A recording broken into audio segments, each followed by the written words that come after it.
Noida expressway पर property के दाम 25,000 रुपए पर स्क्वायर फीट पार कर चुके हैं। मतलब 1,000 स्क्वायर फीट का फ्लैट 2.5 करोड़ रुपए का है। लेकिन ट्विस्ट क्या है कि कोई भी बिल्डर 1,000 स्क्वायर फीट का फ्लैट बना ही नहीं रहा है। आज हम बात करेंगे कि क्या नोएडा मार्केट रियल डिमांड पर चल रही है या फिर सिर्फ इन्वेस्टर्स की हवा पर। रिसेंटली 99 एकर्स की लिंक्डइन पोस्ट पर इस बात को हाईलाइट किया गया कि नोएडा में बिल्डर्स अब सिर्फ लार्ज फॉर्मेट लॉन्च कर रहे हैं, जिसमें 3 BHK, 4 BHK और 5 BHK के साइज हैं। इनका कारपेट साइज ही 2,000 स्क्वायर फीट से स्टार्ट हो रहा है। यानी मतलब 25,000 रुपए का भी रेट अगर हम लेकर चलते हैं तो एंट्री टिकट ही 5 करोड़ रुपए से शुरू होती है। अब सबसे बड़ा सवाल यह है कि नोएडा में 5 करोड़ रुपए के फ्लैट लेने वाले कितने बायर्स हैं, एंड यूजर्स कितने हैं। सबसे पहले नंबर्स को ध्यान से समझते हैं। अगर आपको 5 करोड़ रुपए का एक फ्लैट चाहिए तो उसके लिए आपको 20% के हिसाब से लगभग 1 करोड़ रुपए की डाउन पेमेंट करनी होती है। 1 करोड़ की डाउन पेमेंट के बाद 4 करोड़ के लोन अप्रूवल के लिए आपकी एनुअल इनकम भी लगभग 1 करोड़ रुपए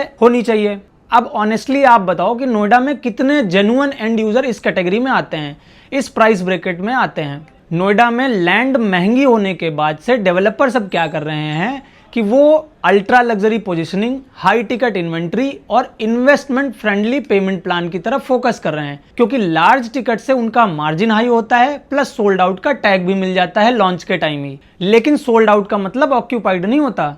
यहाँ इन्वेस्टर्स एक साइकिल का गेम चला रहे हैं। मॉडल कुछ ऐसा चल रहा है कि इन्वेस्टर 20% डाउन पेमेंट लगा के बुकिंग करता है, फिर प्राइस एप्रिसिएशन का वेट करता है। इसी जगह पे एंट्री होती है ब्रोकर्स की, जो आपको ये सजेस्ट करते हैं कि अभी सर आप 20% डाउन पेमेंट डाल के परचेज कीजिए और आगे कैपिटल एप्रिसिएशन के साथ आप एग्जिट कर लीजिएगा। फिर बायर प्राइस एप्रिसिएशन का वेट करता है और दूसरे इन्वेस्टर को फ्लिप करता है और एग्जिट लेता है।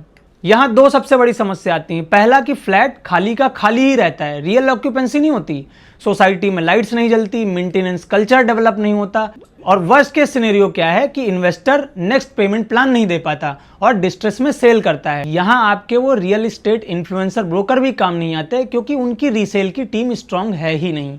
अब ऐसे केस में अगर इन्वेस्टर्स इंस्टॉलमेंट नहीं दे पाते हैं तो या तो डिस्ट्रेस सेल करते हैं या बिल्डर खुद बाई बैक करता है। अब ऐसे में अगर मेजॉरिटी ऑफ इन्वेस्टर्स इंस्टॉलमेंट नहीं दे पाते हैं तो कंस्ट्रक्शन स्लो हो जाती है। अगर कुछ ही इन्वेस्टर्स हैं जो डिस्ट्रेस सेल कर रहे हैं, जो नेक्स्ट इंस्टॉलमेंट नहीं दे पा रहे हैं, तो या तो बिल्डर खुद बाई बैक करता है अगर प्रोजेक्ट स्ट्रांग होता है तो, और नहीं तो इन्वेस्टर उसमें फंस जाता है। और यहां पर प्रोजेक्ट पेपर पे सोल्ड आउट होता है कंटिन्यूअसली और ग्राउंड पे घोस्ट टाउन। नोएडा एक्सप्रेसवे की मेन प्रॉब्लम ये नहीं है कि यहां डिमांड नहीं है, मेन प्रॉब्लम ये है कि डिमांड मिड सेगमेंट की है और सप्लाई अल्ट्रा लग्जरी सेगमेंट की हो रही है। ये मिसमैच बबल का अर्ली साइन हो सकता है। अब इस पे मेरी एनालिसिस ये कहती है कि पूरे नोएडा को बबल बोलना गलत है। सेक्टर्स जो एक्वा लाइन के आसपास हैं, जैसे सेक्टर 142, 135, जहां आईटी पार्क्स हैं और जहां पर बड़ी संख्या में एम्प्लॉइज काम करने आते हैं, वहां रेंटल यील्ड आज की रेट में 5 से 6% तक आपको मिल जाएगी। ऐसी जगहों पर आपको मिड सेगमेंट के फ्लैट्स भी देखने को मिलते हैं और अच्छी रेंटल यील्ड भी मिलती है। लेकिन एक्सप्रेसवे के अल्ट्रा लग्जरी सेगमेंट में स्पेकुलेटिव हीट ज्यादा है। यहां पर रेंटल यील्ड भी 2 से 3% की है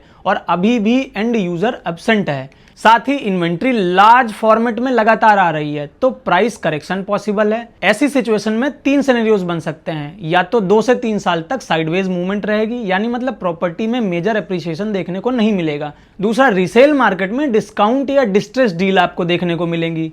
तीसरा, हो सकता है कि जो नए डेवलपर्स आ रहे हैं वो मिक्स चेंज करें, यानी मतलब 1200 से 1500 स्क्वायर फीट के एरिया वाले फ्लैट्स वापस लेके आए। ऐसे केस में अगर डाइवर्सिफिकेशन नहीं हुआ तो डिमांड वैक्यूम आ सकती है। ऐसे में आपको मेरी सलाह यह है कि अगर आप एंड यूजर हो तो फोमो में मत लो, रेंटल यील्ड कैलकुलेट करो, लोकेशन और लग्जरी का डिफरेंस समझो। अगर आप इन्वेस्टर्स हैं तो एग्जिट लिक्विडिटी चेक करो, साथ में आप उस ब्रोकर या आप उस फर्म के साथ जाओ जिसके पास रीसेल या रेंटिंग की टीम हो।